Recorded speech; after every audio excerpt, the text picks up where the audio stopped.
ආයුබෝවන් පුතේ pass paper discussion එකකින් ඔන්න අදත් අපි හම්බ වෙනවා. එතකොට මේ වෙනකොට අපි යුනිට් 6 වලට අදාළ පේසුරු MCQ ටික සාකච්ඡා කරලා අවසන්. ඉතින් මම අද දවසේ යුනිට් 7 වලට අදාළ පේසුරු MCQ ටික සාකච්ඡා කරන්න කියලා බැලුවා. සහ අපි තව සිකුරාදාවක් අපිට තියෙනවා. ඒ කියන්නේ 30 වෙනිදා සිකුරාදා. එදාට අපි යුනිට් 7 සහ 6 වල තියෙන ස්ට්‍රක්චර්ඩ් ප්‍රශ්නත් රචනා ටිකත් කියන ඒරියාස් ටික කතා කරලා සමස්තයක් වශයෙන් මේ යුනිට් 6 7 ඒරියාස් දෙක සාකච්ඡා කරපු මේ සීරීස් එක අවසන් කරනවා මේ මාසේ. ඊට පස්සේ අපිට ලබන මාසේ ආරම්භයේදීම අපි යුනිට් 10 සාකච්ඡා කරන්න නියමිතයි. අපි මේ වෙනකොට යුනිට් 10 වලට සෙමිනාර් එකක් කරලා තියෙනවා. යුනිට් 10 එක කරන්න නියමිතයි. එතනින් පස්සේ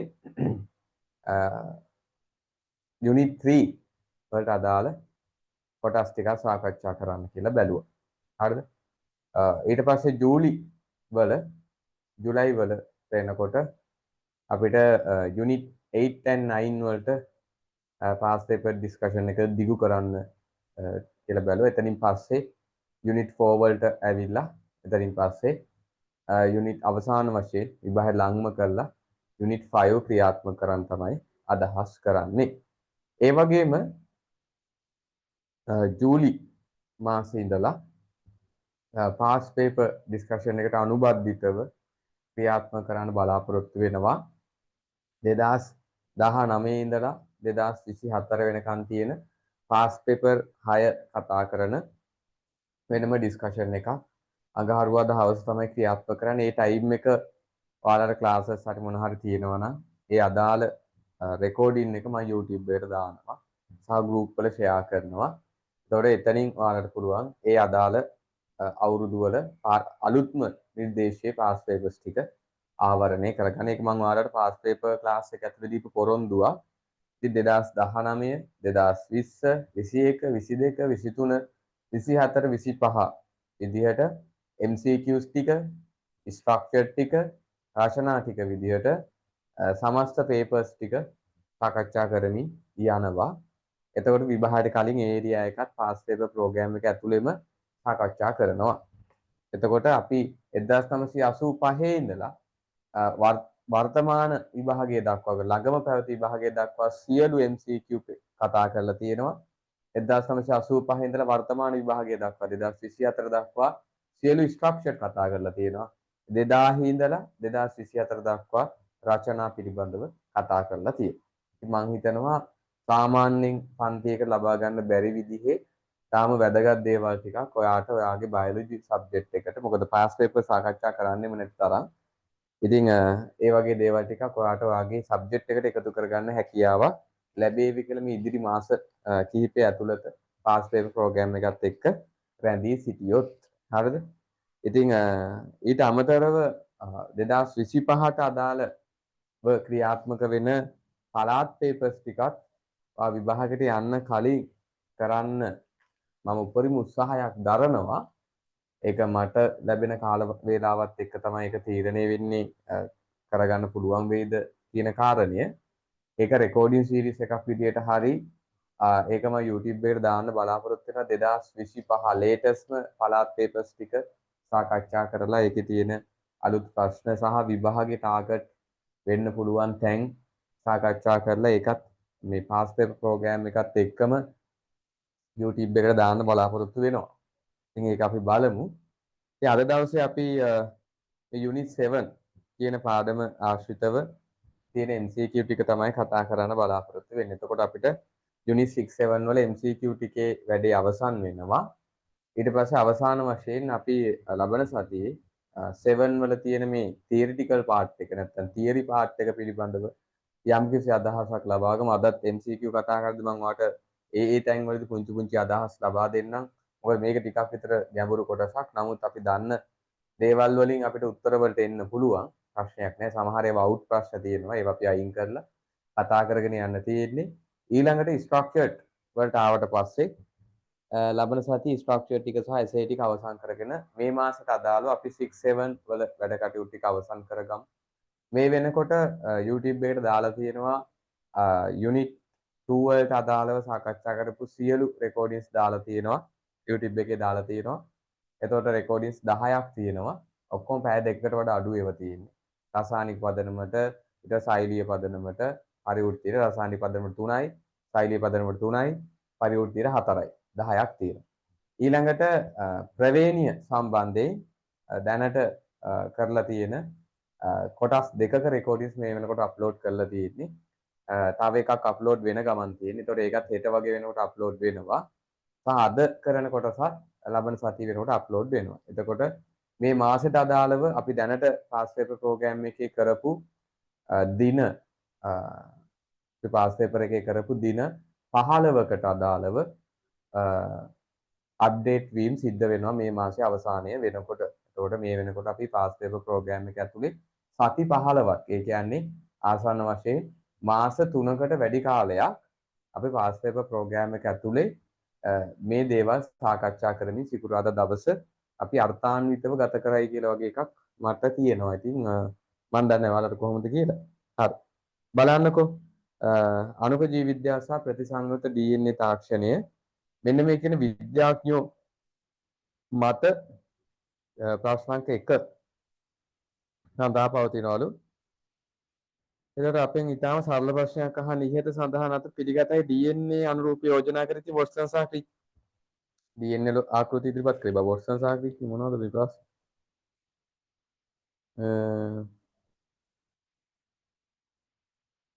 ප්‍රවේණි අණුක පදනම කියන එක. එකට එක. ඊළඟට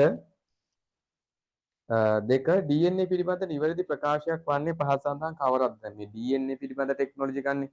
තව DNA පිළිබඳ වාගේ මූලික දැනුම වැදගත් වෙනවා. හරිද? DNA අණුවක් එකිනෙක සර්ව සමාන පට දෙකකින් සමන්විතයි. එකිනෙක සර්ව සමනය අනුරූප.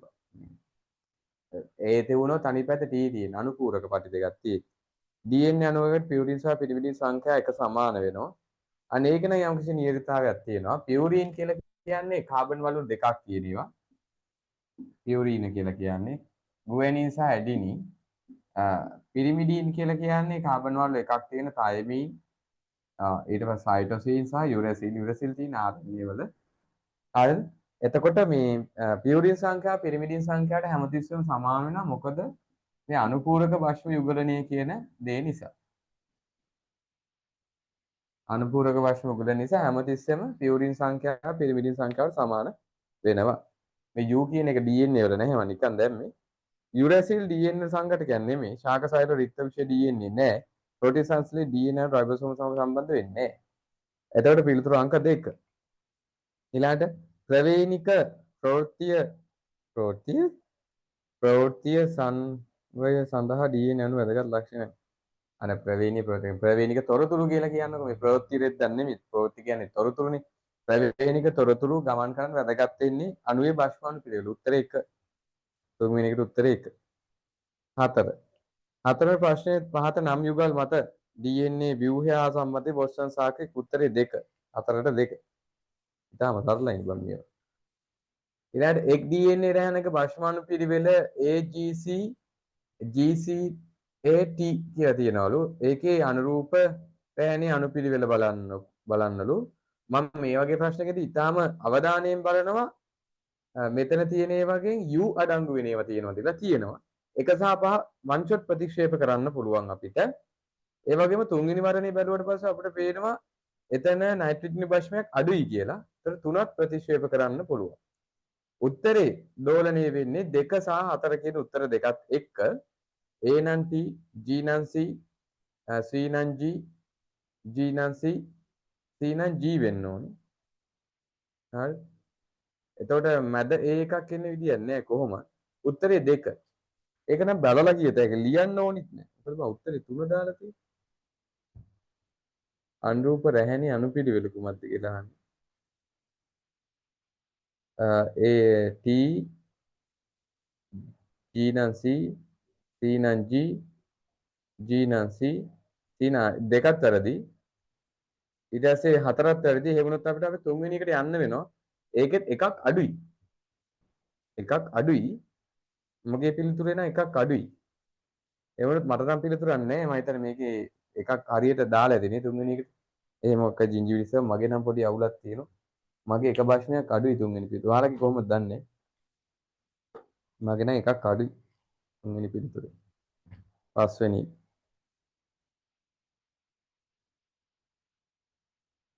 හය. ඇලි ස්ත්‍රියක් ඇලි බව විෂමයෝගී පුරුෂයෙකු සමග විවාහ වුවහොත් ලැබෙන දරුවෙකුට ඇලි බව ඇති මේ වරම තමයි මේවා මේ යුනිට් 6 වලට අදාළ ඒවා. ඇලි ස්ත්‍රියක් ඇලි පුරුෂයෙක් එක්ක විවාහ වුණොත් එහෙම ඇලි බබෙක් හම්බ වෙන්නේ. ඒ කියන්නේ ඇලි ස්ත්‍රියක් ඇලි බවට විෂම යුග්මකෙක් එක්ක විවාහ වුණොත් එහෙම ඉතින් හම්බ වෙන්නේ හොම් 150යි 150යි. උත්තරේ 3 6ට 3 6ට 7 DNA අණුවේ භස්ම සම්බන්ධව ඇති පහ සඳහා වගන්ති අතරින් වැරදි කුමක් එකද කියලා අහනවා. එතකොට භස්ම වර්ග හතරක් තියෙනවා. හරි. ඒකෙන් දෙකක් පුරසෙන් පියුරින්. හරි. කෘත්‍රිම වශයෙන් භස්ම තුන බැගින් කාණ්ඩ කරගෙන තියෙනවා. භස්ම තුන බැගින් දෙක බැගින්. එකේ තුන බැගින්. එකේ ත්‍රිත්වය ඇති භස්ම එකිනෙකින් වෙනස් වෙනවා. නෑ සමාන වෙන්න පුළුවන්. භස්ම ටික ඇමයිනෝ අම්ල සඳහා හේතු වෙනවා. හේතු වෙන්නේ නැති ඒවාත් තියෙනවා. හැබැයි එකේ ත්‍රිත්වය ඇති භස්ම එකිනෙකින් වෙනස් වෙන්න ඕනෙම කියලා එකක් නෑ. සමාන වෙන්නත් තියෙන්න පුළුවන්. ඒක නිසා උත්තරේ 4 තෝරමු. DNA අණුවේ කොඳුනාරටි හැදිලා තියෙන්නේ සීනි ෆොස්ෆේට් කාණ්ඩ වලින්. උත්තරේ 4 8ට. 8ට 4 සීනි ෆොස්ෆේට්. උත්තර මේ කටට දීලා අහනවනේ බා. තාම සරලයි නේද? 2003 විභාගියන් තිබුණා. පෘථිවියේ සියලු ජීවීන් එකම පූර්වජකකින් පැවතෙන බවට ඇති හොඳම සාක්ෂිය වනුයේ පහතේවයන් කුමක්ද? සියලු ජීවීන්ට පොදු ප්‍රවේණික කේතයක් තිබීම. උත්තරේ 4. ඒක තමයි සාක්ෂිය. එකම භාෂාවන්නේ තියෙන්නේ. එකම කේතයක් තියෙන්නේ. DNA භාෂාවගත වීම සඳහා පහත සඳහන් සංකේත කවර ඒවා නිවැරදිද අහනවා. ඒ T හරි. DNA වලට අදාළ වහන්නේ. U තියෙන විදිය නෑ. E අයින් කරමු. ඒක හරි. ඊට පස්සේ B හරි. C වැරදි. D වැරදි. A සහ B 3. 11ට 3. A සහ B 3. මේවන ආයි හිතන්නවත් දෙයක් නෑ බා. ඉතාලම සරලයි. පාඨ්‍ය සරලයි. ඉතාලම සරලයි නෙමෙයි අතන පාඨ සරලයි. හරි. අපි දැන් 6 එකේ ගණන් හදලා ගත්ත අදහසත් එක්ක තවත් සරලයි මේක. බලමු ඉස්සරහට යන්කො මොකද වෙන්නේ කියලා. විශාලම තරමේ සිට කුඩාම තරමතෙක් නිවැරදි අනුපිළිවෙල දක්වන්නේ පහත ඒවා අතරින් කවරක්? විශාලම තරමේ ඉඳලා. දැන් මෙතන තියෙන ඒ වගේන් පොඩිම එක වෙන්න ඕනි මෙතන තියෙන සෙට් එකේ. විශාලම තරමේ නයි යන්න කියලානේ කියන්නේ. පොඩිම එක වෙන්න ඕනි මෙතන තියෙන එකේ නියුක්ලියෝටයිඩ්. නියුක්ලියෝටයිඩ් නයිට්‍රජනීය බස්මේ. නයිට්‍රජනීය බස්මේ නියුක්ලියෝටයිඩ්ට වඩා නයිට්‍රජනීය බස්මේ පොඩිනේ. එහෙම වුණොත් එහෙම එක කියන එකට තමයි එන්නේ මගේ ඔළුව. හරියටම හරි එක.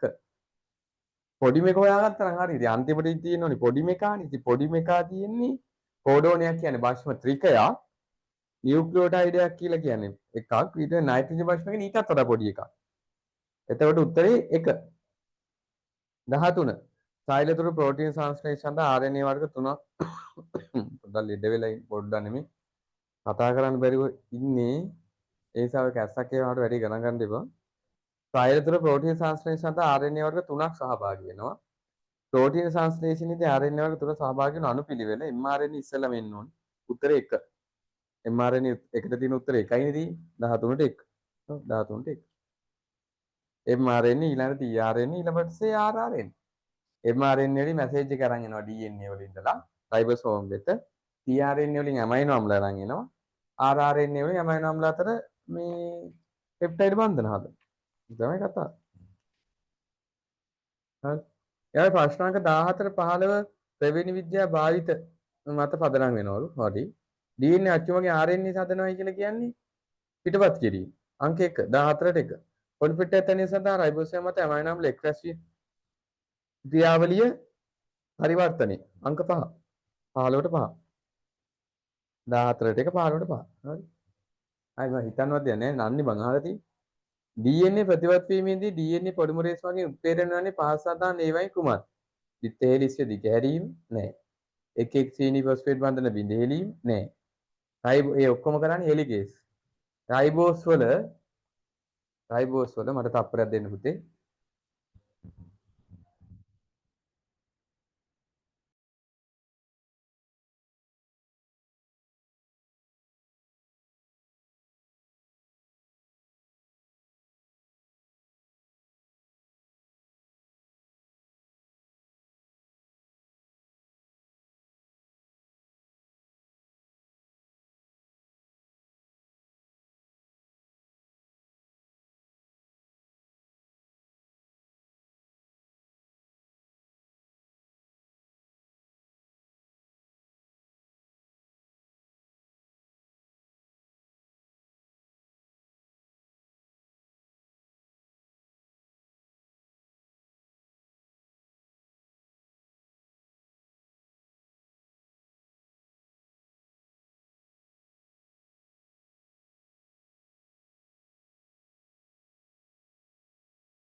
හරිද? එතකොට මොකද්ද මං කීකී හරි. DNA ප්‍රතිපද. එතකොට රයිබෝස් වල 3 කාබන් හෝ 5 කාබන් වලට ෆොස්ෆේට් කාණ්ඩයක් නෑ. 3 කාබන් වලට ඒක 5 කාබන් එහෙම එකතු ගන්නෙ. අච්චුපටේ භස්මයට අනුපූරක භස්මයක් සහිත නියුක්ලියෝටයිඩ් නව DNA පටයට එකතු කරන එක. නියුක්ලියෝටයිඩ් පට එක මත එක එතීමගේ DNA තැන්නේ නෑ. හතරවෙනි එක යන්තම් හරි අපිට පිළිගන්න පුළුවන් එක. 16ට 4. ඔව්. 17 නියුක්ලියෝටයිඩ් 8000ක් අඩංගු DNA අණුවක ඇඩෙනින් තියෙනවලු 120ක්.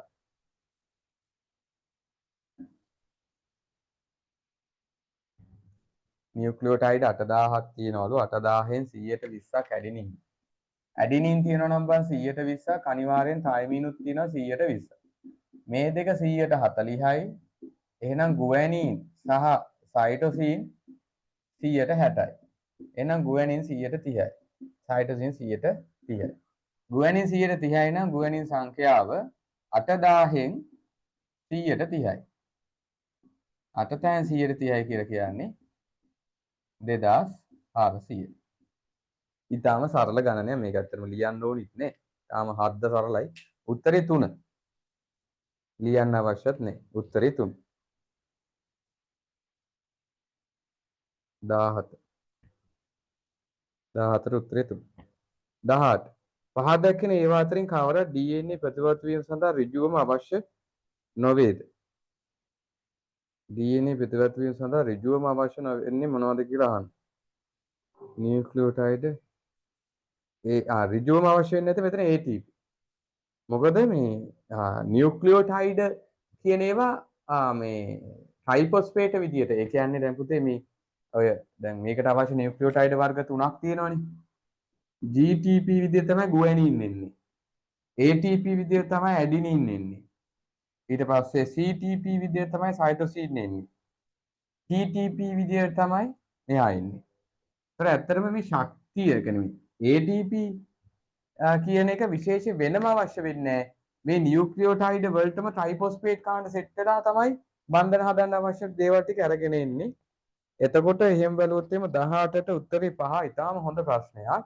මේ ගොඩක් වෙලාට අහු වෙන්නේ නැති එකක්. හරිද? ඒ කියන්නේ ෆොස්ෆොඩයිඑස්ටර් බන්ධනයක් හදාන්න නම් ශක්තිය එපෑ බං.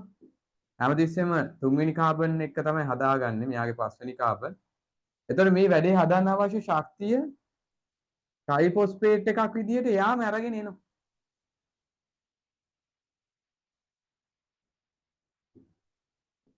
අලුත් එක අරගෙන එනවා.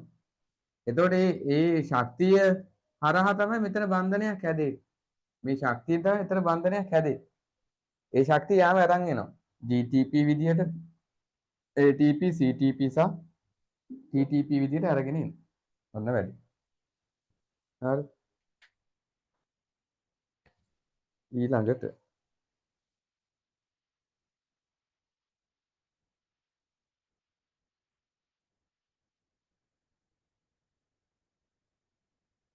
19 DNA ප්‍රතිවත් වීමේදී ඉවහල් වන එන්සයිම් පහක් පහළ දී ඇත. මේවා අතරේ DNA ද්විත්වපට ව්‍යුහ දිගහැරීම උත්ප්‍රේරණය කරන්නේ DNA හෙලිකේස්.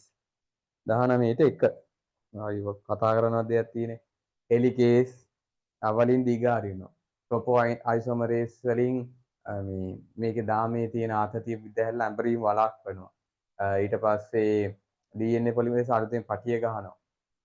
ලයිගේස් මේවා ප්ලග් කරනවා. SSB එක එන්සයිම් වෙනම නම් ප්‍රෝටීන් එකක් නැවත එකතු වීම වළක්වනවා. හරිද? ගයිගේස් නෙමෙයි ලයිගේස්. 20 ප්‍රෝටීන් සංශ්ලේෂණ සම්බන්ධයෙන් පා සඳහන් කවරක් වැරදි වේද කියලා අහනවා. ප්‍රෝටීනයක එක් එක් ඇමයිනෝ අම්ලයේ කිසියම් කෝඩෝනයක් මගින් නිර්ණය වෙනවලු. ප්‍රෝටීන සංශ්ලේෂණ ආරම්භක හා අවසාන කෝඩෝනය මගින් යාමනය වෙනවලු. ප්‍රෝටීන වල ඇමයිනෝ අම්ල අණුපිළ DNA වල භාෂ්ම අණුපිළ මගින් තීරණය වෙනවලු. පිටපත් කිරීමේදී DNA වල පිටපත් සෑදීමෙන් RNA පොලිමරේස් මගින් උත්ප්‍රේරණය වෙනවලු. ප්‍රෝටීන සංශ්ලේෂණයේදී ඇමයිනෝ අම්ල රයිබෝසෝමයේ පිටතට රැගෙන ඉන්නේ mRNA මගින් කියලා කියනවා. එතකොට ප්‍රෝටීනයක එක එක් ඇමයිනෝ අම්ලයේ කිසියම් කෝඩෝනයක් වගේ නිර්ණය වෙනවා. ප්‍රෝටීන සංශ්ලේෂණ ආරම්භක සහ අවසාන කෝඩෝන මගින් යාමනය වෙනවා. ප්‍රෝටීන වල ඇමයිනෝ අම්ල DNA වල භාෂ්ම අණුපිළ මගින් තීරණය වෙනවා. පිටපත් කියන DNA වල පිටපත් සෑදීම RNA පොලිමරේස් මගින් උත්ප්‍රේරණය වෙනවා.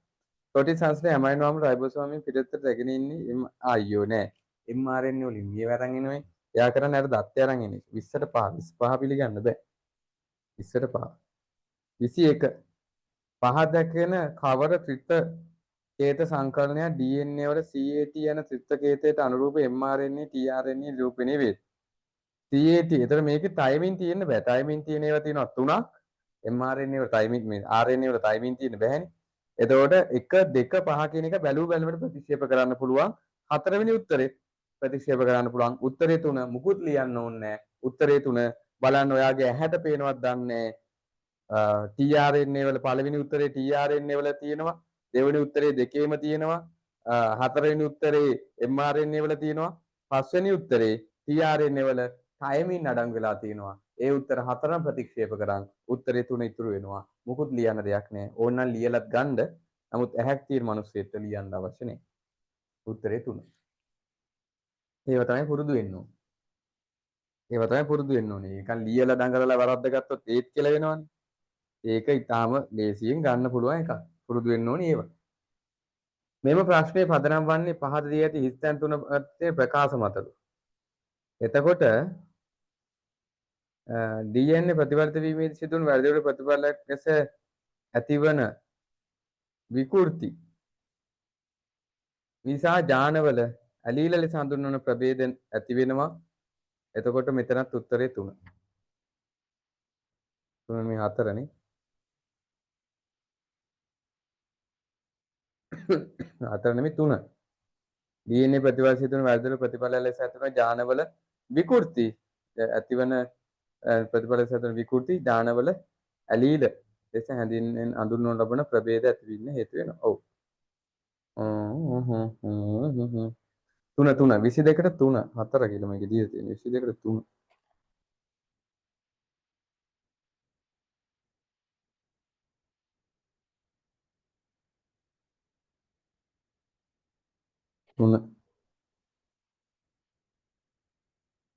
ඊළඟට ආවේනීය කෙරේ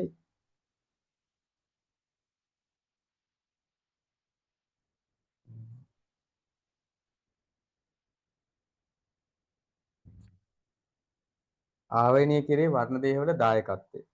හරිද? බලන්නකෝ ආවේනීය කෙරේ වර්ණ දේහවල දායකත්වය. ඌරණ විභාජනය ශරීරයේ ඇති සෛල ප්‍රජනනය කිරීමේදී සිදුවේ. ප්‍රවේණි ප්‍රභේදනය සඳහා වැදගත් ප්‍රභේදයක් වේ. එතකොට ඌරණ විභාජනය හේතු කොටගෙන ප්‍රවේණික වශයෙන් එක සමාන වියක් හෝ විය නොහැකිද? නෑ. වර්ණ දේහවල භාග කෙරෙහි වෙනස් වීමට හේතු කවර කියනවා? එක් එක් ද්විත්වය ජන්මානෝපවට වත් වෙනවා. ප්‍රභේදන සඳහා වැදගත් ප්‍රභවයක් වෙනවා. එකට දෙක වගේ එකක් නම් හොඳයි නේ. ඔව් දෙක. එකට දෙක. දැන් ප්‍රවේණීය පිළිබඳ වර්ණ දේවාදී ඉදිරිපත් කරේ කවුද? ප්‍රවේණීය විදිහට වර්ණ දේවාදී ඉදිරිපත් කරේ ග්‍රෙගරි මෙන්ඩල් නම් නෙමෙයි. ඇලෙක්සැන්ඩර් ඔප්පාරිනුත් නෙමෙයි. තෝමස් මෝගන්ද? දෙකට තුන. ඔව්. මෝගන් කියන නම ඇහිලා තියෙනවනේ. Morgan ටීඑච් Morgan. ටීඑච් මෝගන් තෝමස් කියන්නේ ටීඑච් එන්නේදී. මෝගන් අර පළතුරු මැස්සත් එක්ක පරීක්ෂණ කරපු කෙනා. ජීවියක තුල ඇති ද්විගුණ වර්ණදේ සංඛ්‍යාව 6ක් නම් අවතරණයේ සිදු නොවන විට ජන්මානවල තිබිය හැකි එකිනෙකට වෙනස් මාතෘ සහ පීතෘ වර්ණදේ සංකලන සංඛ්‍යාව වනුයේ. වර්ණදේහ සංඛ්‍යාව 6ක් නම් ද්විගුණ වර්ණදේහ සංඛ්‍යාව 6ක්. ද්විගුණ වර්ණදේහ සංඛ්‍යාව 6ක් තියෙනවා ජීවි.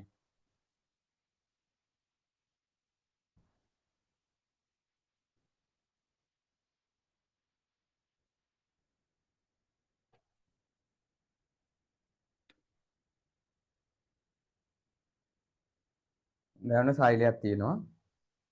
මේ සෛලේ നമുക്ക് එක ජීවියෙක් කියන ද්විගුණ වර්ණදේහ 6ක් තියෙනවා නම් යුගල් තියෙනවා 3ක්. ඊට පස්සේ අවතරණයක් වෙන්නේ එකිනෙකට වෙනස් මාතෘ සහ පීතෘ වර්ණදේහ සංකලන සංඛ්‍යාව. හරිද? එතකොට මේක බෙදෙනවා දෙකට. හරිද? එතකොට අපි ඇලීල 3ක් කියලා ගමුකෝ. ඇලීල 3 නම් ප්‍රවේණි දාස 3ක් එන්න ඕන. ඇලීල කට්ටල 3ක් නේ.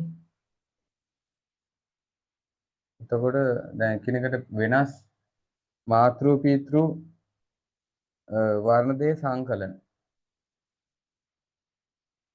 එතකොට A B C A B C කියලා ගමුකෝ. හරිද? මෙහෙම එන්න පුළුවන්. 1යි. මෙයා මෙහෙට ගිහිල්ලා එකක් එන්න පුළුවන් 2යි. මෙයා මෙහෙට ගිහිල්ලා එකක් එන්න පුළුවන් 3යි. හරිද? ඊට මෙයා මෙහෙට ගිහිල්ලා එකක් එන්න පුළුවන් 4යි. මාතෘ පීතෘ දැන් මේ ඇවිල්ලා පීතෘ මේ ඇවිල්ලා මාතෘ නම් කොහොම තියෙනවා 1යි. මෙයා මේ දෙන්න මාරු වෙලා 1යි. මේ දෙන්න මාරු වෙලා 1යි. මේ දෙන්න මාරු වෙලා 1යි. ඊට පස්සේ මේ ටික මෙහෙට ඇවිල්ලා මේ ටික මෙහෙට ඇවිල්ලා 1යි. එහෙම එකක් නැහැ. එහෙම ආවොත් ඉතින් ගෑනු පිරිමි මාරු වෙන්නේ නැහැ. උපරිම 4ක් තමයි තියෙන්නේ. බලමු තුන්වෙනි එකට 4 8ක් තියෙනවා. සංකලන 8ක්. 8ක් එන්න පුළුවන්. මේ දෙන්න මාරු වෙනවා. මේ දෙන්න මාරු වෙලා එකක් කියනවා. මේ දෙන්න මාරු වෙලා එකක් කියනවා. ඊට මේ දෙන්න මාරු වෙලා එකක් කියනවා. හරිද? එතකොට එතන 7යි. වෙනස් සංකලන 8ක්. ඇලීල 3ක් නේ. 8ක් නේ. එතකොට මේ සෙට් එක මේට ගිහලා මේ සෙට් එක මෙහෙට ගියොත් තව එක. ඔව්. එතකොට 8ක් එනවා. එතන මෙයාලා පීටන්න පුළුවන් විදි ආකාරනේ අහන්නේ. ඒකට ඇලීල 3ක් තියෙනවා 8ක් තියෙනවා. 8ක් එනවා. ඒක හරි. 8ක්. ඊළඟට ප්‍රවේණීය පිළිවෙත. ඒ කියන්නේ දැන් මෙයා ඇවිල්ලා පිරිමි එකක්. පිරිමි ඇලීල. කැපිටල් වලින් පෙන්නලා තියෙන්නේ පිරිමිය. සිම්පල් වලින් පෙන්නලා තියෙන්නේ ගැහැණු වේවා. එක ඔහොම තියෙනකොට 1යි. එක වෙනස් වුණාම 4යි. ඊට පස්සේ මේක සම්පූර්ණයෙන් ඔහොම තියෙද්දි මේ දෙකක් වෙනස් වෙනවා. 1යි. මේක මෙහෙම තියෙද්දි අනිත් දෙක වෙනස් වෙනවා. 2යි. එකක් මෙහෙම තියෙද්දි අනිත් දෙක වෙනස් වෙනවා. 3යි. සම්පූර්ණයෙන්ම දෙක මාරු වෙනවා. 4යි. ඒතර ඔක්කොම වෙනස් වෙන්න පුළුවන් ආකාර 8යි තියෙන්නේ. පැහැදිලි? හරි. 4 වෙනි එක. ප්‍රවේණී පිළිබඳ වර්ණදේහ වාදයෙන් ප්‍රකාශ වන්නේ. සියලු සෛල නෂ්ටිවල වර්ණදේහ ඇති බව. වර්ණදේවල ප්‍රවේණික තොරතුරු ගෙන යන බව. වර්ණදේහ සමජාති යුගල වශයෙන් පවතින බව. සමජාතීය වර්ණදේහ ඌරනින්ද වියුක්ත වන බව. වර්ණදේහ මෙන්ඩස් සොයාගත් ප්‍රවේණික සාධක ලෙස හැසිරෙන බව. වර්ණදේහ වාදී. කියන්නේ ඉතින් වර්ණදේහ වලත් අර මෙන්ඩල් කියපු විදිහට හැසිරෙනවා කියන්නේ. 5. පහත දැක්වෙන උරණ විභාජන ක්‍රියාවලිය සිදුවන පියවර සමහරක්. පහත දැක්වෙන්නේ උරණ විභාජන ක්‍රියාවලියේදී සිදුවන පියවර සමහරකි. හරිද? එතකොට A B C D E F තියෙනවා. ඌර්ණ විභාජන ක්‍රියාව සිදුවන පියවර නිවැරදි අනුපිළිවෙලින් දැක්වෙනුයේ පහත් සඳහන් ඒවායින් කුමයි? ද්විත්‍ර සෛල හතරක් හැදීම කියන එක අන්තිමට එන්න ඕනේ. අන්තිම බලලා වැඩක් නැහැ. මුලට එක්ක F එක්ක D එන්න ඕනේ. ඒක සමජාත වර්ණයේ යුගලනය. D කියන්නේ වර්ණ දේහ ද්විත්වනය. F කියන්නේ සමජාත වර්ණ දේහ යුගලනය. D කියන්නේ වර්ණ දේහ ද්විත්වනය.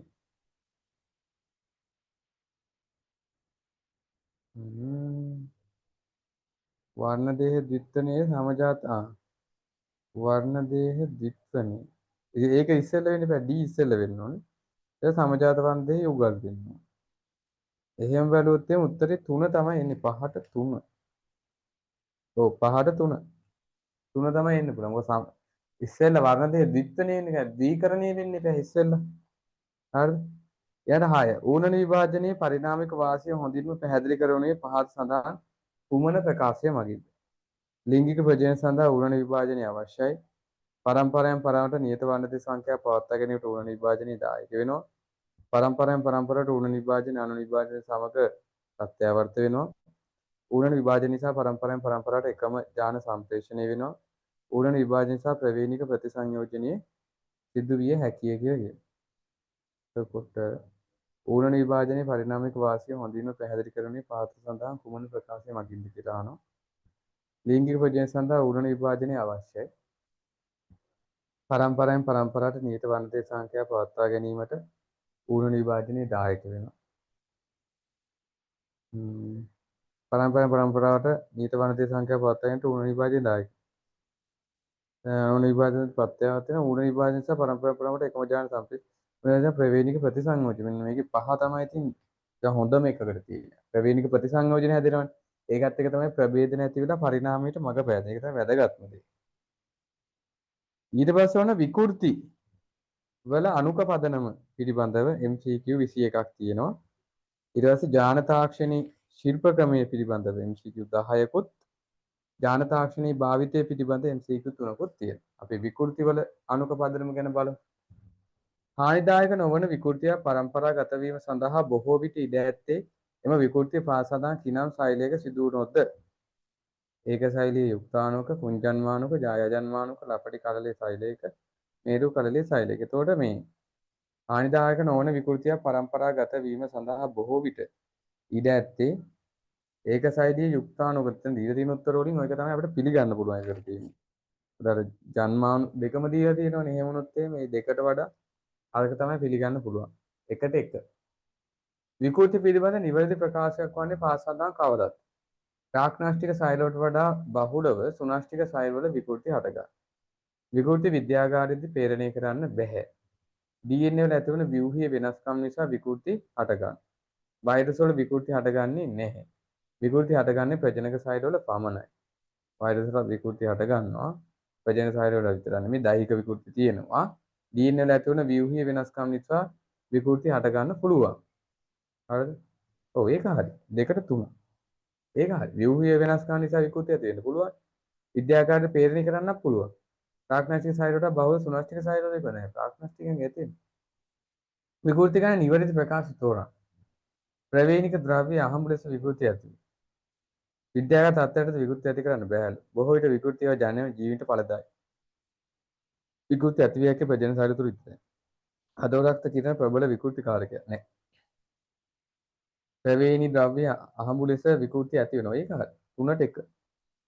3ට 1 පිළිගන්න පුළුවන්. 4. බහුගුණතාව පිළිබඳ පාසඳාම් ප්‍රකාශයන් අතරින් කවරක් වැරදිද? බහුගුණතාවයේ ඒක ශෛලික වර්ධය කට්ටල දෙකට වැඩි ගන්න පිහිටීම නිසා ඇතිවන තත්ත්වයක්. බහුගුණතාවයේ එක ශෛලයක වර්ධය කට්ටල දෙකට වඩා වැඩි ගන්නක් පිහිටීම නිසා ඇතිවන තත්ත්වය. සංශ්ලේෂණයෙන් බහුගුණතාවය වීමට හේතු වෙනවා. සංශ්ලේෂණය වෙන්න පුළුවන්. ඇතැම් බහුගුණකයන් වඳයි. සමහර රසායන ද්‍රව්‍ය වගේ ශාකවල බහුගුණතාවය ඇති කරන්න පුළුවන්. වගා කරනු ලබන ඇතැම් භෝග ශාක බහුගුණක වෙනවා. සංශ්ලේෂණයේ බහුගුණතාවය ඇතිවීමට හේතුව. සංශ්ලේෂණය නම් බහුගුණතාවය ඇති වෙන හේතුවක් නෙමෙයිනේ. සංශ්ලේෂණයෙන් ද්විගුණ ජීවික ඇති වෙන්නේ මේ. සංශ්ලේෂණය නෙමෙයි හේතු වෙන්නේ මේ ගුණණය වීම. මිනිසාට වැළඳෙන පහස සඳහා ආවේනික රෝග අතරින් අතිරේක වර්ණ දේහයක් තිබීම නිසා හටගන්නා රෝගිය. මෙතන තියෙන අතිරේක වර්ණ දේහයක් තිබීම නිසා හටගන්නේ ඩවුන් සහ ලක්ෂණයේ 21 වන වර්ණ දේහයේ අතිරේක එකක් තියෙන නිසා. උත්තරේ 4. තාම සරලයි. 5ට 4. 6. පහස සඳහන් තත්ත්වයන් අතරින් ලිංග වර්ණ දේහ සම්බන්ධ නොවන්නේ. ඩවුන්ස් වෙන මොකද්ද? ඩවුන්ස්, හිමෝෆීලියා, වර්ණාන්ධතාවය කියන ඒවා X ප්‍රතිබද්ධ නිලීන ආබාධ, ක්ලයින්ෆෙටස් සහ ටර්නර් කියලා කියන්නේ ඒකත් ලිංග වර්ණ දේහ වල සංඛ්‍යාව මත රඳා පවතින ආබාධ. ඩවුන්ස් කියන්නේ අලිංග වර්ණ දේහ. 6ට 1. තාම සරලයි. 7. ප්‍රවේණි ප්‍රභේදන දායක නොවන්නේ පහස සඳහන් කවරක්? ප්‍රවේණි ප්‍රභේදනයට දායක නොවන්නේ පහස සඳහන් කවරක්? සාදීන සංරචනයේ සමජාත වර්ණ දේහවල උගලණය වීම, අවතරණය, වර්ණ දේහවල මැකීම, භස්ම ආදේශ වීම. ප්‍රවේණික ප්‍රභේදනයට දායක නොවන්නේ. වර්ණ දේහවල මැකීම කියලා ගන්නේ නේ මන්ද. සමජාත වර්ණ දේහවල යුගලණය වීම. සමජාත වර්ණ දේහ යුගලණය වීම ප්‍රභේදනයට දායකත්වයක් නෑ. නමුත් එතනින් අවතරණයක් කියනවා. වර්ණ දේහවල මැකීමක් සිදු වුණොත් ඒකත් හේතු වෙන්න පුළුවන්. දෙවෙනි උත්තරේ අපි ගමුකෝ. දැනට ශ්‍රී ලංකාවේ වැඩි අවධානයක් යොමු වී ඇති හිමොග්ලොබින් සම්බන්ධ ප්‍රවේණික උරුම ආබාධය තමයි තැලසීමියාව. 8ට 2. තැලසීමියාව. එතකොට ඒකේදී ඔය බීටා ග්ලොබින් එක හැදෙන්නේ. පාසල වගන්ති අතරින් ප්‍රවේණික ප්‍රභේදන සඳහා කෙලින්ම දායක වෙන්නේ නැත්තේ ඥාන විකෘති අවතරණි, වර්ණදේව ස්වාධීන අහබ සංසර්ගයේ අධික ප්‍රජනන හැකියාව. 9. 9ට 5. අධික ප්‍රජනන හැකියාව ඍජුව දායක වෙන්නේ ප්‍රභේදන ඇති කරන්. 10. මිනිසාගේ අතිරේක දෛහික වර්ණ දේහයක් තිබීම නිසා ඇතිවන තත්ත්වය වනුයේ මිනිසාගේ අතිරේක දෛහික වර්ණ දේහයක් තිබීම නිසා ඇතිවන තත්ත්වය වනුයේ දවසා ලක්ෂණය. අයියෝ. 4. 10ට 4. 10ට 4. විනාඩියක් දෙන්න පුතේ.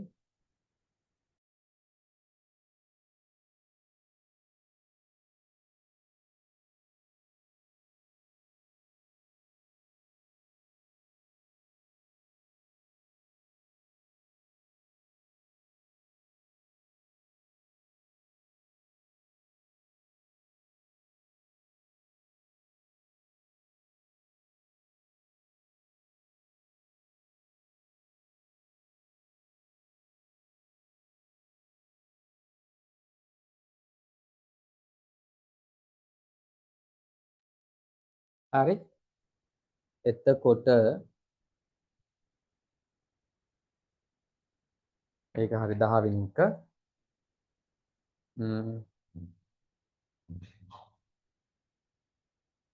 ඊළඟට 11. විකෘති පිළිබඳ පහත් සදාම් ප්‍රකාශ අතරින් නිවැරදි වන්නේ කුමක්ද? විකෘති මගින් සෑම විටම ජීවීන් තුළ ඇතිවනුයේ අවාසිදායක ලක්ෂණය. විකෘති සතුන්ට වඩා ශාක තුල බහුලව ශාක තුල ඇති වෙන. ඔව් හැබැයි. ඒක නම් පොඩි සත්‍යතාවයක් තියෙනවා. DNA වල විවිධ වෙනස්කම් වගේ විකෘති ඇති වෙනවා. ඒකත් හරිනේ.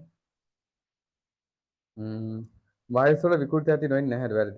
විකෘති පරිශනාකව පේන කරන්න බැහැ. DNA වල විවිධ වෙනස්කම් නිසා විකෘතිත් ඇති වෙනවා.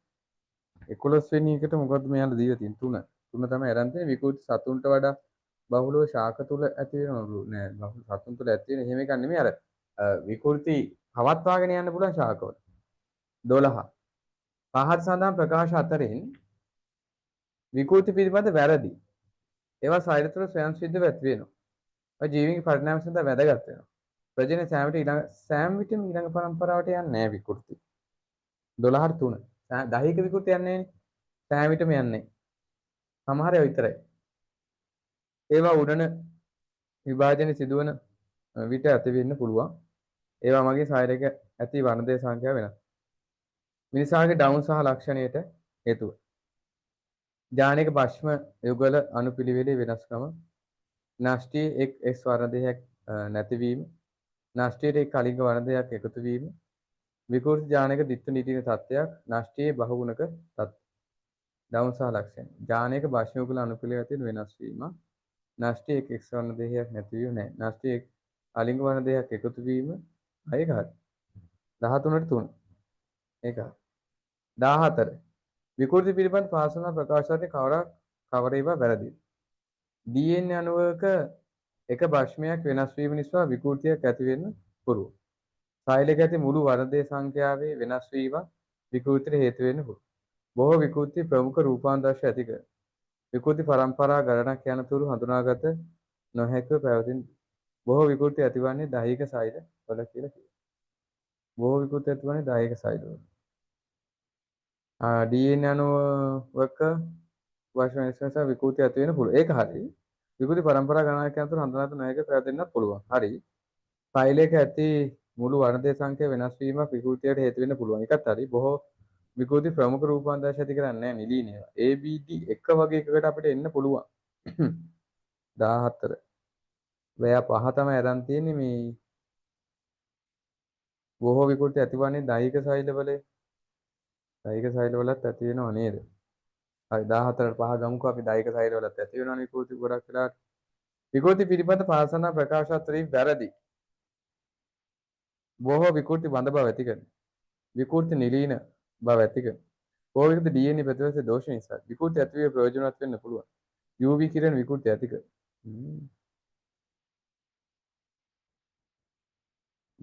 බොහෝ විකෘති බඳ බව ඇති කරනවා කියන්නේ 15ට 1. ඔව් එහෙම එකක් නේ. 16 පාස් සඳහන් වගන්ති අතරින් කවරක් වැරදිද? බොහෝමයක් විකෘති ඇතිවන DNA ප්‍රතිගුණයේ සිදුවන විකෘති සාමාන්‍යයෙන් හානිදායක වෙනවා. ඇලි බවට හේතු වන්නේ උණනේද ඇතිවන නිර්වි සම්බන්ධනය. නෑ ඇලි බව කියන්නේ ජාන විකෘතියන්නේ. 16ට 3. නිර්වි සම්බන්ධයක වර්ණ විකෘතිය නෙමෙයි ඇලි බව කියන්නේ. ඇලි බව කියන්නේ නිලීන ඇලීලයක්. කියන්නේ ජාන විකෘතියක්. ටයිම් ෆිට සහ ලක්ෂණ විෂම ගුණත හරි. අනිශ්චය අතරින් වර්ණ පරිශයන විකෘති අතර ගන්න පුළුවන්. වර්ණ විකෘති අතර ගන්න පුළුවන්. විකෘති පිළිබඳ පාසනා ප්‍රකාශ අතර නිවැරදි වේ. බාහිර විකෘතිකාරක ස්වයං සිද්ධ විකෘති ඇති කර. බාහිර විකෘතිකාරක ස්වයං සිද්ධ විකෘති ඇති කරන්නේ DNA ප්‍රතිවර්තයේ දෝෂ තමයි ස්වයං සිද්ධ විකෘති ඇති කර. හිමෝෆීලියා මාරක ප්‍රමුඛ විකෘතියේ නිදසුන්. මේ මාරක නේ ප්‍රමුඛ නෙමෙයි නිලීන. වන්දේ විකෘති නිසා පිළිකා ඇති වෙනවා. බහුව අංගුලිතය ඇතිවන්නේ ප්‍රමුඛ විකෘතිය නිසා. ඒක විකෘතියක් නෙමෙයි. ඇලි බව මාරක නිලීන විකෘතියක් නෙමෙයි. වර්ධේ විකෘති නිසා පිළිකා ඇති වෙන්න පුළුවන් 14 3. වර්ධේ විකෘති නිසා බහුව අංගුලිතය ඇතිවන්නේ ප්‍රමුඛ විකෘතියක් නිසා. ප්‍රමුඛ රේලියක් නිසා මේක විකෘතියක් විදිහට සලකන්නේ නැහැ මේක මානව මෙන්ඩලී ලක්ෂණයන් වල. වර්ණ දේහ විකෘති නිසා පිළිකා දෛහික විකෘති නිසා තමයි පිළිකා ඇති වෙන්නේ. හතර ගමු හැබැයි මේක විකෘතිය නන් නෙමෙයි කමන්නේ හතර ගමු. ඒක මානව මෙන්ඩලී ලක්ෂණයනේ. මිනිසාගේ ලිංග වර්ණයේ සංඛ්‍යාව වෙනස් වීම නිසා ඇතිවන්නේ පහස සඳහා කුමන ප්‍රවේණික ආබාධ? සිස්ටික් ෆයිබ්‍රොසිස් නැහැ, ක්‍රයිම් ෆෙට හරි, ටර්නර් හරි. සීසහඩි 4. 18ට 4. 19 වර්ණයේ සංඛ්‍යාව වෙනස් වීම නිසා ඇති වවුනේ නෙවෙයි වන්නේ පහස සඳහා කුමන ආබාධය? වර්ණයේ සංඛ්‍යාවේ වෙනස් වීම නිසා ඩවුන්ස් තියෙනවා, ක්ලයිම් ෆෙට තියෙනවා. මේ ටික තමයි. A සහ B 3. 19ට 3. ටර්න සහ ලක්ෂණය හොඳින් විදහා දක්වන්නේ කුමන පුද්ගලයාද කියලා අහනවා. ටර්න X වර්ණයේ ඥාන විකෘතිය සහිත උපන් ගැහෙන දරුවා. Y වර්ණයේ ඥානෙම පිරිමි දරුවන්. XX වර්ණයේ පමණ සහිත උපන් ගැහෙන දරුවෙක් හෝ පිරිමි දරුවෙක්. XX වර්ණයේ පමණ සහිත උපන් ගැහෙන දරුවෙක් හෝ 4. X 0 නේ ටර්න. අතිරේක Y. අතිරේක Y කියන්නේ ක්ලයිම් ෆෙට. X 0 4. 21 ප්‍රවේණික උපදේශකයෙකු පිළිබඳ වැරදි ප්‍රකාශය. දැන් ওই ප්‍රවේණික ආభాසය දේපල් පිළිබඳ උපදේශ දෙන කෙනෙක් පිළිබඳ වැරදි ප්‍රකාශය අහන්නේ. හරිද? ඔහුට මිනිසුන්ගේ ප්‍රවේණික ආබාධ පිළිබඳව දැනුමක් ඇත. තියෙන්නේ නැහැ. ඔහු ප්‍රවේණික ආබාධ සහිත පුද්ගලයන්ට ගැටලුවේ ස්වභාවය පිළිබඳ උපදෙස් දෙනවා. දෙමාපියන්ගේ එක් අයෙකු ප්‍රවේණික ආබාධයන් සඳහා වාහකෙක් නම් ඔහු භ්‍රූණය ගබ්සා කිරීමට උපදෙස් දෙනවා. ප්‍රවේණික ආබාධ සහිත පුද්ගලයාගේ පවුලේ සමාජිකයන් තත්ත්වය කළමනාකරණය කර ගැනීමට ඔහු සහාය වෙනවා. ප්‍රවේණික ආබාධ සහිත පුද්ගලයාට සහ පවුලේ සමාජිකයට ඔහු රෝගය ප්‍රවේණිගත වන ආකාරය පැහැදිලි කරනවා. ප්‍රවේණික ආබාධ සහිත පුද්ගලයන්ගේ පවුලේ සමාජිකයන් තත්ත්වය කළමනාකරණය කරන්නට සහාය වෙනවා. දෙමව්පියන්ගෙන් එක් අයට ප්‍රවේණික ආබාධ සහිත වාහක කරන ඔහු භ්‍රූණය නැහැ දෙමව්පියන්ගේ එක් අයෙක් වාහකෙක් වුණා කියලා ගබ්සා කරන්න උපදෙස් දෙන්නේ. උඹලා වගේ උපදේශකෙක් තමයි ඒ වගේ කරන්නේ. හරිද? 3 ජාන තාක්ෂණීය ශිල්පකම හරිද? මේකෙදි එන්සයිම සහ අනිත් දේවල් තමයි පාවිච්චි වෙන්නේ. MCQ තියෙනවා 13ක්. හරිද? අපි ඒ 13ත් බලමු. එතකොට ඔන්න අපි 7 එකේ MCQ ටික අවසන් කර ගන්නවා අද දවසේ. ඊට පස්සේ අපිට පුළුවන් 6 එකේ 7 එකේ ස්ට්‍රක්චර් ටික කතා කරගෙන ඊට පස්සේ රචනා ටික කතා කරගෙන ඊටාම සාර්ථකව ලබන සතියේ අපේ මේ ආපු ගමන් මාර්ගය අවසන් කරගන්න. දැන් උඹලත් එක්ක මම පාස් පේපරුත් කතා කරලා තියෙනවා. හරිද? ඒත් එච්චර දේවල් ටිකක් කරලා ආයෙත් කියනවා නම් අයියෝ මට 6 බෑ මට 7 බෑ කියලා මොකද්ද කරන්නේ? තට්ටු අර තියෙන්නේ ඔය තට්ටු බිල්ඩින් එකකට ගිහිල්ලා පැනපම් පුක පොළවේ වැදින්න. ඒ පුක පොළවේ ගහන්න මැරෙන්න තමයි එන්නේ. ඉතින් අය ඉතින් තේරුමක් නැහැ නේ මොකක්වත් පොල්ල නැහැ. හරිද? එහෙම නෙමෙයි ආයි පාරක් කරන්න පේසුරු. ආයි පාරක් කරන්න ආයි විභාගේ ලං කරලා හයි ස්පීඩ් කරමු එකපාරක් තව. රෙකෝඩින්ග්ස් ටික තියෙනවනේ YouTube එකේ. හයි ස්පීඩ් කරන්න. හරිද? ඒකට පැය දෙකකට වඩා ලොකු නෑනේ එකම රෙකෝඩින් එකක්. වාට යව යව බලන්නත් පුළුවන් නේ. මේකේ තියෙන ප්‍රශ්න පිළිවෙලටනේ මම කතා කරලත් තියෙන්නේ. එහෙට මෙහෙට මාරු කර කර කතා කරලා නැහැනේ. එතකොට වාට තියෙන්නේ ගාන්ට යවලා. මම දැන් ප්ලේලිස්ට් ටික හදලා දාන්නම්. දැන් මම දෙවෙනි පාඩමට වෙනම ප්ලේලිස්ට් එකක් හදන්නම්. හරිද? යුනිට් 2 කියලා. එතකොට ඒක ඇතුලේ රෙකෝඩින්ග්ස් 10 වාට වෙනම බලා ගන්න පුළුවන්. ප්ලේලිස්ට් එකත් මම ෂෙයා කරන්නම්. ඊට පස්සේ යුනිට් 6 7 කියලා ප්ලේලිස්ට් එකක් මේ මාසේ අන්තිමට හදලා ෂෙයා කරන්නම්. ඒකට 10 උත් දාලා ෂෙයා කරන්න ලේසි කියලා හිතනවා. අපි ඊට පස්සේ සතියේ ඒ කියන්නේ ජූනි මාසේ 6 වෙනි සිකුරාදා අපි යුනිට් 10 එක කතා කරමු. 10 එක. එතකොට 10 එකත් හරිනේ. එතකොට 6 7 10 එක දෙලින්ම එතනට ඔබන්න පුළුවන්. 6 7 10 එක. ඊට පස්සේ අපි තුන්වෙනි පාඩම තමයි සාකච්ඡා කරන්න බලාපොරොත්තු වෙන්නේ. තුන්වෙනි පාඩමේ මූලික වශයෙන්ම අර මේ දිලීර බැක්ටීරියා ආර්කියා ඒ සෙට් එකත් සහ ශාක සත්ව රාජධානි දෙකට වඩා අර සෙට් එක තමයි මම මූලිකත්වයේ දීලා කතා කරන්න බලාපොරොත්තු වෙන්නේ. නමුත් ශාක සත්ව රාජධානි දෙක කතා කරේනවා. මොකද ඊට පස්සේ එහෙම කතා කළා තමයි අපිට පදනමක් ඇතුව 8 9 පටන් ගන්න පුළුවන්. ඒ ජුලයි වල 8 9 අපිට ඉවර කරගන්න පුළුවන්. ඊට පස්සේ ඕගස්ට් සැප්තැම්බර් සහ ඔක්තෝබර් අපිට තියෙනවා 4 එකයි 5 එකයි කතා කරගෙන ඉස්සරහට වැඩේ යන්න. ඒකෙත් 4 එක එක මාසෙකත් 5 එකේ 1 එක එක මාසෙකත් 5 එකේ 2 එක එක මාසෙකත් විදිහට මාස 3 බැලන්ස් කරලා අපිට කතා කරගෙන යන්න තියෙනවා. ඒකට එහෙම කතා කරගත්තගෙන අපි ඊටාම සාර්ථක දෙයක් පාස් පේපර් ඩිස්කෂන් එක ඇතුලේ කරලා තියෙනවා. මම දන්නේ මට සතුටු හිතෙන දෙයක් මම කරගෙන තියෙනවා. සහ මං හිතන්නේ සෑහෙන පිරිසක් එකතු වෙනවා වැඩෙත් එක්ක බලනවා. ඉතින් ඔයාලා යාළුවන්ට ෂෙයා කරන්න මෙහෙම තියෙනවා සර් කරලා තියෙනවා. ඔයාලා ඕන්න ගිහලා බලන්න කියලා. කිසි අවුලක් නැහැ. එහෙන් බැලුවා කියලා මොකද මේ ඇවිත් නෑනේ බං. හරිද? එහෙන් බලන්න කියපන් මොකද එහෙම එකක් මම දැකලා නෑ කොහෙවත්. يعني පේසුරු ඩිස්කස් කරලා තියෙනවා. බයොලොජි වලට මම දන්නේ අනිත් ඒවාට තියෙනවද කියලා. මම ඒව ගැන කොහොමවත් හොයන්නේ බයොලොජි ගැන කොහොමවත් හොයන්නේ. මට එහෙම වැඩක් නෑ මම ඒක මම දැකලා නෑ මට එහෙම මෙන්ෂන් වෙලාවක් නෑ YouTube එකේවත් කොහෙවත් එහෙම මේ පාස් පේපර් ඩිස්කස් කරලා තියෙනවා කියන කාරණේ. ඉතින් පාස් පේපර් විතරක් නෙමෙයි ඔයා YouTube එකට ගිහලා බැලුවොත් එහෙම තවත් ගොඩක් දේවල් කතා කරලා තියෙනවා මම. ඉතින් ඔය 2019 ඉඳලා ටිකක් අපි කතා කරමු. හරිද? මම උපරිම try එකක් දෙනවා මේ අවුරුද්දට අදාළ පළාත් පේපර්ස් ටිකක් කතා කරලා දෙන්න. හරිද මේ ප්‍රෝග්‍රෑම් එක ඇතුළෙම. ඉතින් ඔයාලා නොවැම්බර් වල විභාගය නොවැම්බර් දෙසැම්බර් වල විභාගේ ලියලා ඉවර වෙනවත් එක්කම ඊළඟ අවුරුද්දේ ජනවාරි වෙනකොට මම පාස් පේපර් ඩිස්කෂන් එක වෙනම සීරීස් එකක් වෙනම ආරකින් කරන්න බලාපොරොත්තු වෙනවා. වෙනම සීරීස් එකක් විදිහට ආයිත් කරන්න බලාපොරොත්තු වෙනවා. එතෙන්දි පොඩ්ඩක් අර තව මේක ඩිවලොප් කරලා තව මේකට දේවල් එකතු කරලා කතා කරන්න බලාපොරොත්තුවක් තියෙනවා. හරිද? ඊටත් වඩා මම බලාපොරොත්තු වෙනවා පළාත් පේපර්ස් සාකච්ඡා කිරීමක් වගේ එකට යන්න. මොකද දැනට අපි පාස් පේපර් කතා කරලා තියෙන නිසා 25 කට්ටියත් එක්ක. හරිද? ඒක නිසා ඒකේ රෙකෝඩින්ග්ස් ටික තියෙන නිසා බලාපොරොත්තු වෙනවා පළාත් පේපර්ස් වගේ එකක් සාකච්ඡා කරන්න යොමු වෙන්න. ඉතින් බලමු ඉස්සරහට. ඉතින් අලුත් දේවල් ටිකක් YouTube එකට හරි මේක දාලා තියන්න එපා ළමයිට වැඩ කරන එකට අරගෙන බලලා වැඩක් කරගන්න. ඉතින් හැම එකක්ම පැය දෙකකට වඩා ගොඩ අඩුයි. පැය දෙකකට වඩා අඩුවෙන් තමයි තියෙන්නේ හැම එකක්. ඔයාලා සාමාන්‍ය YouTube වීඩියෝ එකක් ගත්තත් ඔයා නිකන් ෆිල්ම් රිවිව් එකක් ගත්තත් පැයක් විතර අර තියෙන මොකක් හරි රෙද්දක් අහගෙන ඉන්නවා. දැන් ඔය දැන් ෆිල්ම් බලන්නේ නැහනේ. ෆිල්ම් කියන එකනේ කරන්නේ. ඒක අර ඉන්න එක ෆිල්ම් එක කියනවනේ බං. මේ කියලා ෆිල්ම් එක කියනවා. ඉතින් ඒක අහගෙන ඉන්නවනේ. පැය එකමාර දිනියොත් මම දැකලා තියෙනවා. හරිද? මමත් අහනවා නෑ නෙමෙයි. ඉතින් සාමාන්‍යයෙන් අහන සාමාන්‍යයෙන් අපි සාමාන්‍යයෙන් කියන්නේ නෝමල් ඒ වගේ වීඩියෝ එකක් බැලුවත් විනාඩි 40ක් 50ක් බලනවානේ.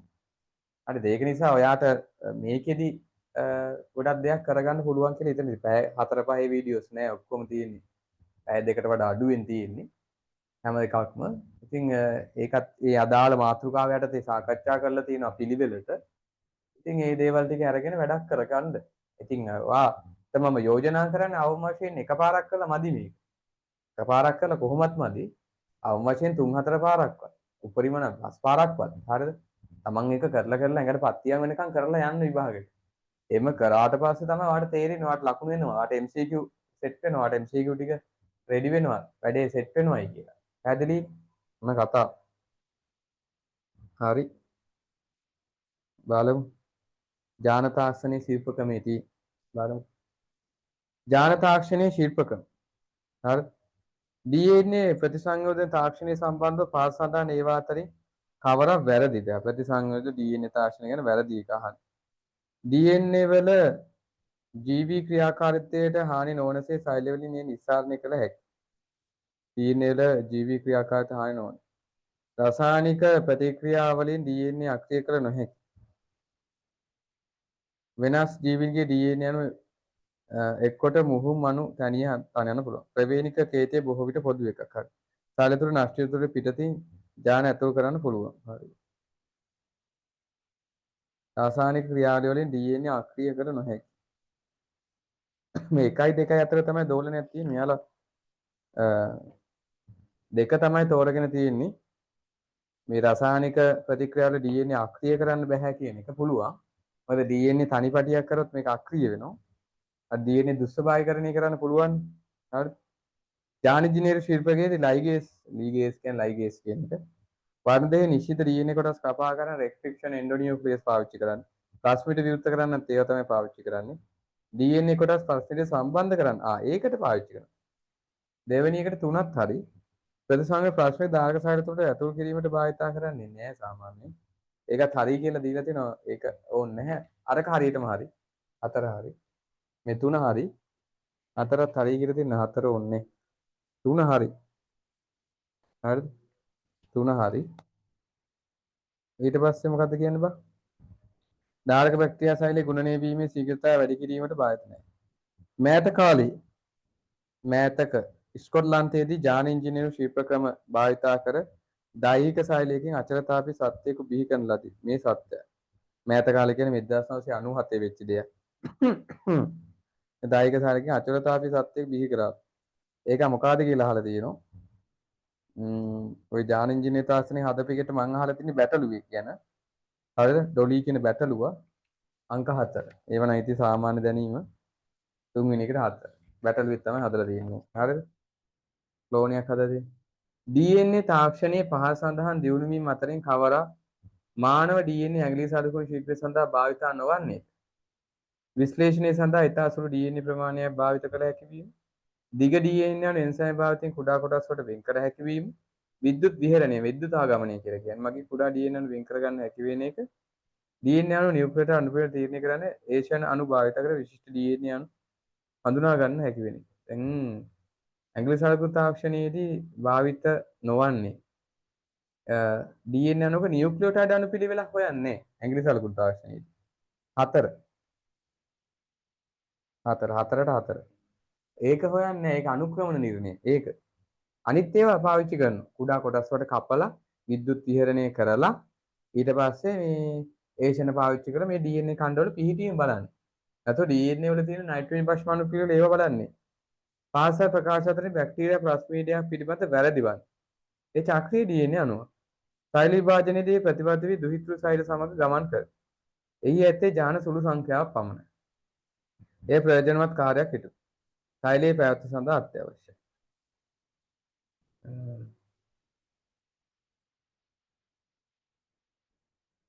සෛල විභාජනයේදී එය ප්‍රතිවර්ත වී දුහිතෘ සෛලත් එක්ක ගමන් කරනවා. එය ප්‍රයෝජනවත් කාර්යයක් ඉටු කරනවා. සෛලයේ පැවැත්ම සඳහා එය අත්‍යවශ්‍යම නෑ හැබැයි නේ. 5 වෙනි එකට 5. ඔව් අත්‍යවශ්‍යම නැහැ. හැබැයි වැදගත් කාර්යයක් කරනවා පැවැත්මට අත්‍යවශ්‍ය නැහැ. චක්‍රයේ DNA එක තමයි කන්ට්‍රෝල් කරන්නේ. පහස සඳහා ප්‍රකාශ වලින් කවරක් වැරදිද? ඥාන ක්ලෝනකරණයේ බැක්ටීරියා ප්ලාස්මිඩ වාහක ලෙස යොදා ගන්නවා. ඥාන ඉංජිනේරු ක්‍රම වගේ ඇතැම් භෝග ශාකවල බැක්ටීරියාවට ඥාන ඇතුළු කොට තිබෙනවා.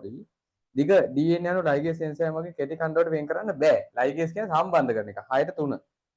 ලයිගේස් කියන්නේ සම්බන්ධ කරන එක. යකෝ පිස්සුවේ. කපන්නේ රෙස්ට්‍රික්ෂන් එන්ඩෝනියුක්ලියස් වලින් DNA ඛණ්ඩ වලට කපන්නේ. හරි.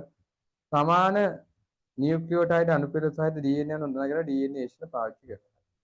ඥාන ක්ලෝනකරණ සඳහා වාහක තැනීමට බැක්ටීරියා භක්ෂක යොදා ගන්න පුළුවන්. බැක්ටීරියාවක ආගන්තුක ඥානයක් ක්ලෝන කරන ක්‍රියාදාමයේදී අත්‍යවශ්‍ය පියවරක් නොවන්නේ පාතේ අතරින් කවරක්ද? සීමාකාරී එන්සයිම් වලින් DNA කැබලි වලට කපන.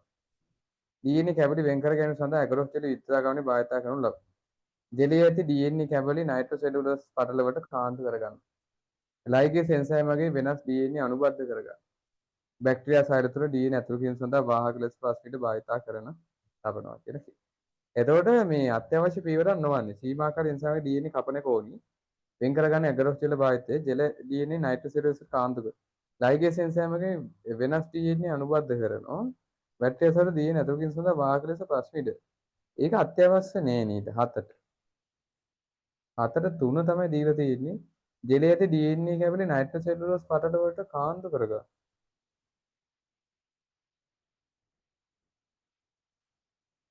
නෑ මම ඒකට පස්වෙනි එක තෝරනවා. ප්ලාස්මිඩ් පාවිච්චි කරන්න පුළුවන්. ඒ අරම වෙනත් වාහක වර්ග තියෙනවා. බැක්ටීරියා භක්ෂක වෛරස් වගේ ඒවත් පාවිච්චි කරන්න පුළුවන් නේ. ඒක නිසා මම 7 වෙනි එක උත්තරේ 5 කියලා ගමු නේද? මට හිතෙන්නේ 5 කියලා. ඔයාලා මොකද හිතන්නේ? ඒක 5 කියලා මම වෙනස් කරා. ඒක 5 කියලා ගමු. 7 වෙනි එක. මොකද 3 වෙනි එකේ DNA කැපි නයිට්‍රෝසෙලුලෝස් වලට කාන්දු කර ගන්නවා කියන එක. මොකද මේ DNA කැපි ටික වෙන් කරගන්න මේ ක්‍රමේ පාවිච්චි කරනවා ගැගලොස් ජල විද්‍යුත ජෙල් එකෙන් මේක එළියට ගන්න ඉපේවා. ඒක නිසා මම පස්වෙනි එකට එන්නම් ඈ. 8 ජාන ඉංජිනේරු තාක්ෂණයේදී ප්‍රතිසංයුත DNA සෑදීම සඳහා එන්සයිම් වර්ග කිහිපයක් භාවිත කරනු ලබනවා. පහත දැක්වෙන එන්සයිම් අතරින් කවරක් DNA වල නියුක්ලියෝටයිඩ් එක විශිෂ්ට භස්මාංශ වල හඳුනාගෙන ඒවා වෙන් කිරීමට භාවිත කරනු ලබේ. ජාන ඉංජිනේරු තාක්ෂණයේදී ප්‍රතිසංයුත DNA සෑදීම සඳහා එන්සයිම් වර්ග කිහිපයක් භාවිත කරනු ලබනවා. පහත දැක්වෙන එන්සයිම් අතරින් කවරක් DNA වල නියුක්ලියෝටයිඩ් එක විශිෂ්ට භස්ම අණුපිරවල හඳුනාගෙන ඒවා වෙන් කරන්න පාවිච්චි කරනවාද කියලා අහනවා. රෙස්ට්‍රික්ෂන් එන්ඩෝනියුක්ලියස් නේ 8ට 4. ඔව් විශිෂ්ට භස්ම අණුපිරවල තියෙන තැන් වලින් කපන්නේ. සීමා එන්ඩෝනියුක්ලියස් එන්සයිම්ට හැකියාව තියෙනවා අහඹු ලෙස කපන්නේ නැහැ. විශිෂ්ට අනුක්‍රමයේ DNA කපන්න 9ට 3. ඒ ළඟින් යන ප්‍රශ්නය. 10. ප්‍රවේණිකව විකරණය කරන ජීවියෙක් එම විශේෂයෙන් වෙනස් සමාජිකයෙන් වෙනස් වන්නේ එම ජීවිය අතිරේක වර්ණ දෙහ දරන නිසා එම ජීවිය වෙනත් ජීවියක ඥානයක් හෝ ඥාන දරන බැරි එම ජීවිය වෙනත් ජීවියක ක්ලෝන කරන කිසිම සඳහා ඥාන ඇති කරන බැරි එම ජීවියාට එම විශේෂයෙන් අනිත් සමාජිකයන් සමග අන්තර් අභිජානයේ සරුජනිතව නිපදිය නොහැකි එම ජීවියා ඥාන ප්‍රකාශනයේ හොඳින් ඥාමනීය විය වෙනත් ජීවියක ඥාන හෝ ඥාන දරන නිසා නේ 10ට 2 10ට 2 ඔව් ඊට පස්සේ ඥාන තාක්ෂණයේ භාවිතයට MCQs 3යි තියෙන්නේ. පහත ඒවා අතරින් කවරක් ප්‍රවේණික විකරණක ජීවීන් භාවිතය සඳහා නිදසුන් වේද කියලා අහනවා. වර්ණනාශක ප්‍රතිරෝධී සොයා බෝංචි වැනි භෝග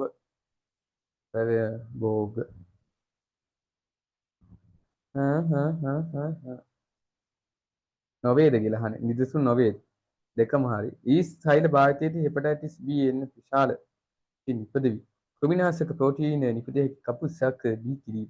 සර්වසර් ස්ටෙරිසිඩස් පාවිච්චි කරන්නේ ඒක මේකක් නෙමෙයි 5. ඒක ලෝපස් වලින් වෙන් කරා මේක බැක්ටීරියාවෙත් නේ. ඒක තඹනිස්සාරණේදී පාවිච්චි කරන ඒක ප්‍රවේණිකව විකරණය කරපු රෙද්දක් නේ. පහත ඒවා අතරින් ශාකවල ජානජීන ශිල්පයේ දැනට ඇති භාවිතයන් නොවන්නේ. පැලෑ ශාක ප්‍රතිරෝධී ශාක පැලෑටි නාශක ඒ කියන්නේ වල් පැලෑටි නාශක. නයිට්‍රජන් තිර කරන හැකි ශාක නිපදවල. නයිට්‍රජන් තිර කරන්න පුළුවන් ශාක නිපදවල නේ. 2. වැරදි. අපෝ එහෙම මේව හදලා නේ. කෘමිනාශක ප්‍රෝටීන අඩංගු ශාක. නයිට්‍රජන් තිර කරන්න පුළුවන් විදිහේ දේවල් අපි පස්සට එකතු කරනවා. ඒ වගේ දේවල් හදලා තියෙනවා. නයිට්‍රජන් තිර කරන ශාක හදලා නේ.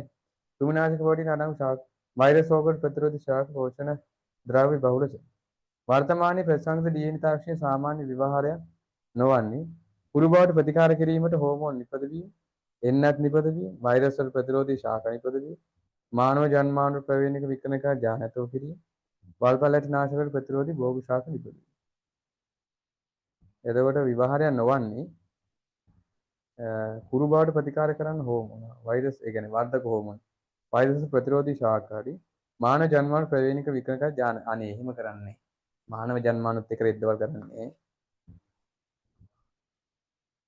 එන්නත් නිපදවීම තමයි මේකේ උත්තරේ දෙන්නේ නැහැ. එහෙම නෙමෙයි හතර. ඒක අපෝ මානව ජන්මාණු වලට එහෙම ඇතුල් කරනවයි. පිස්සු ඒක තහනම්. හතර. එන්නත් වර්ග හදනවනේ. ජාන ඉංජිනේරු තාක්ෂණي. හරි හතර. 3ට 7. හරි. එහෙනම් ඔන්න අපි 6 සහ 7 කියන යුනිට්ස් වලට අදාළව සියලුම MCQ වැඩේ හරි.